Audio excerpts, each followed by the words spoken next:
운영위 국감 전에 언론에서 이렇게 타이틀이 나오더라고요. 김현지 없는 김현지 국감. 운영위 위원으로서 참 유감입니다.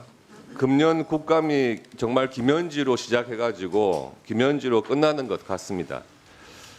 총무비서관, 과거에 당연히 대통령실에 대한 국감에서 증인으로 출석을 해왔고요. 우리 운영위에서 제일 처음 국감 전에 이 증인 채택 여부를 논의할 때 당연히 총무비서관도 나오는 것으로 저는 이해를 하고 있었는데 그때 민주당에서 증인 채택을 거부하면서 논란이 커진 거거든요. 그 이후에 갑자기 대통령실에서 총무비서관을 또 부속실장으로 발령까지 냅니다.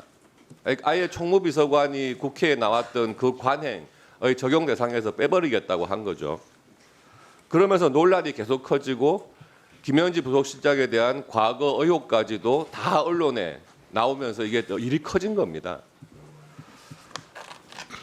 최초에 정무수석께서 언론에다가 김현지 100% 출석 장담한다 이렇게 하셨다가 그 다음에 말이 갑자기 바뀌셨더라고요. 김현지 실장 나온다고 했다가 안 나온다고 다시 말이 바뀌신 이유 대통령이 지시하신 겁니까?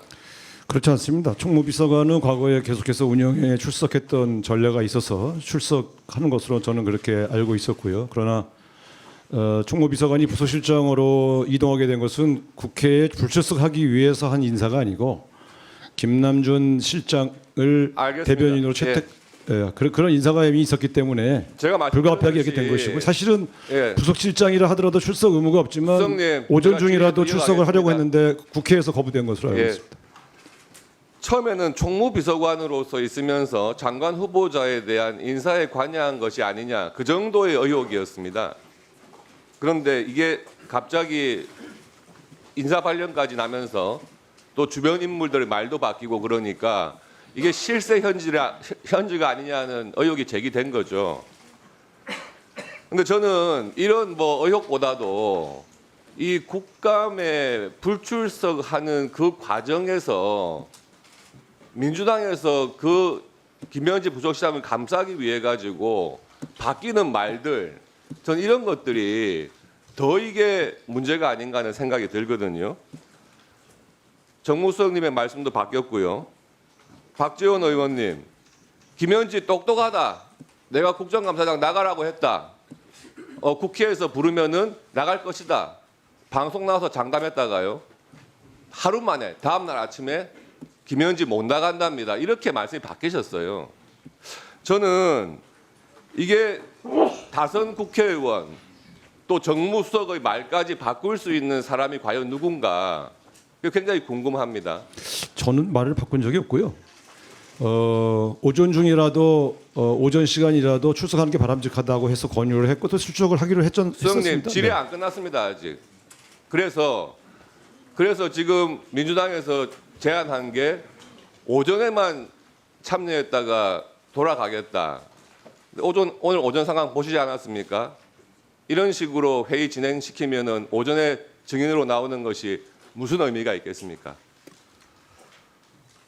이렇게 김현지 부속실장을 감싸고 도는 것이 대통령의 뜻입니까? 아니면은 김현지 부속실장 본인의 주장입니까? 아니 이제 김현지 그 실장의 출석 여부는 실제로 인사가 그 이전부터 이미 계획되어 있었고요. 그래서 부서실장은 의무 참석 인원이 아니었기 때문에 별로 고려 대상은 아니지만 혹시 국회에서 원하면 간다는 입장은 계속 견지하고 있었습니다. 그래서 국회에서 증인 채택을 하면 반드시 출석시킨다. 그건 기본적으로 정무수석실의 일관된 입장이고요. 근데 오전 출석은 오후에 대통령 일정이 이미 예정돼 있었기 때문에 부서실장이 수행을 해야 되는 것 때문에 양해를 말씀드린 것이고요. 과거 관행상 필수 증인이라 하더라도 불가피한 일정이 있으면 양해했던 것이 과거의 관례 아니었겠습니까? 그래서 한 3시간 정도면 여야 의원님들이 충분히 김현지 부서실장에 대한 여러 가지 제기되는 문제를 충분히 질의할 수 있다고 판단했습니다. 과거에 국회의원 하신 경험상 국정감사에서 오전만 출석하겠어 끝내겠다고 하는 게 무슨 의미인지 다 아시지 않습니까? 들어가십시오.